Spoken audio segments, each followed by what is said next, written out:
There are brand new developments tonight on a story that we told you about first last night. For the second time in less than 2 years, a black man was found dead at the home of Ed Buck, a prominent Democratic donor who has reportedly given more than $116,000 to candidates and causes. Some of those recipients are now distancing themselves from Buck and redirecting their donations to charities, including Kristen Sinema among that list. But tonight, he is still a free man. Some are wondering what role race could possibly be playing in this case. If this was a black man and there were two white bodies found in his apartment, there is no way that he would not be in the jail right now, lawyering up. Here now, former Arkansas Governor Mike Huckabee, a Fox News contributor, as you know well. Governor, good to see you tonight. What's your reaction to this whole situation? I cannot disagree with the protester that you just had on, because I think he's right. If these had been two white guys in a black guy's apartment and both of them had died from drug overdoses, and the person who owned the apartment was physically there when they died, and it happened twice in 2 years, yeah, I think he'd be in jail as a suspect. He's innocent until proven guilty.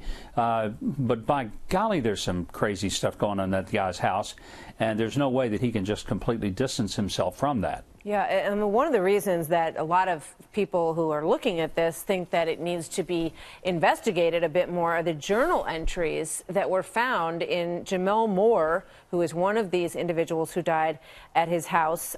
Here's what he said: "I've become addicted to drugs, and the worst one at that. Ed Buck is the one to thank. He gave me my first injection of crystal meth. It was very painful, but after all the troubles, I became addicted." I mean, I would imagine at the very least they need to ask Mr. Buck some questions, Governor. Well, you would really think so. I mean, if a prosecutor read that journal entry and didn't want to bring him in for some serious questioning and perhaps try to figure out how does a person turn a young 20-something-year-old into a drug addict and not have some responsibility when the person dies of an overdose. I mean, I just don't understand that. We asked early on, was this about race? I think that's part of it. But I think part of it is this guy is so connected. And let's be clear. I don't blame any of the Democrat politicians for what Ed Buck did. And I think, the tendency that maybe a guy on my side of the aisle might have is to say, oh, look at these Democrats. They took money from this sleaze bag. But look, people take money from sleaze bags all the time. They don't always know they're sleaze bags. There's sleaze bags in both parties. Yep. But donors, here's the thing, donors give money to cover themselves and to appear to be something that they're not. And big amounts of money can make them seem to be respectable. They can get their picture made with celebrities in the political world. And it gives them cover. And I think that's what Ed Buck was doing all this time. All right, switching gears in a big way here, I just want to talk a little bit about the Supreme Court. There's been a lot of concern, obviously, about Justice Ginsburg, who has now missed 3 days, I believe, of the arguments so far. And it just raises the question about, procedure. And it's interesting to note that the Chief Justice William Rehnquist, he missed a significant amount of time on the bench. He missed 5 months while he was undergoing treatment. So there is a precedent for this, for not physically being present as part of this process. Well, absolutely. People get sick. It's part of the way of life. She's 85 years old. She had a fall. She's had surgery. She was diagnosed with cancer. She's had treatment for that. So the fact that she takes time off, I don't think anybody ought to get all excited about that.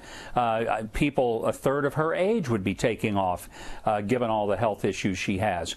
I think the one thing that I would point out is that this is not a time for people to start speculating, should she retire? Does she have to retire? She shouldn't retire until she decides she wants to retire. And I'm going to be the first, and I don't agree with hardly anything she ever opines, but I do respect that she was legally appointed and then confirmed almost unanimously by the Senate back in the 90s, when there was a sense of respecting president's appointments. And I think Republicans would do well to say, let's hope she gets well. Let's hope she goes out under her own terms and when she's ready to do it, not when someone else is. And let's hope that regardless of who the president picks, they would treat that next appointee with the same respect that Republicans treated Ruth Bader Ginsburg back in the 1990s. Very true. Very well put. And there's a reason reason why it's the only branch that has a lifetime appointment, so that it can be free from political persuasion and interaction. So, as you say, we wish her well, Ruth Bader Ginsburg, as we watch that story unfold. Thank you, sir. Always good to see you, Governor. Thanks for being here tonight. Thanks, Martha. You bet.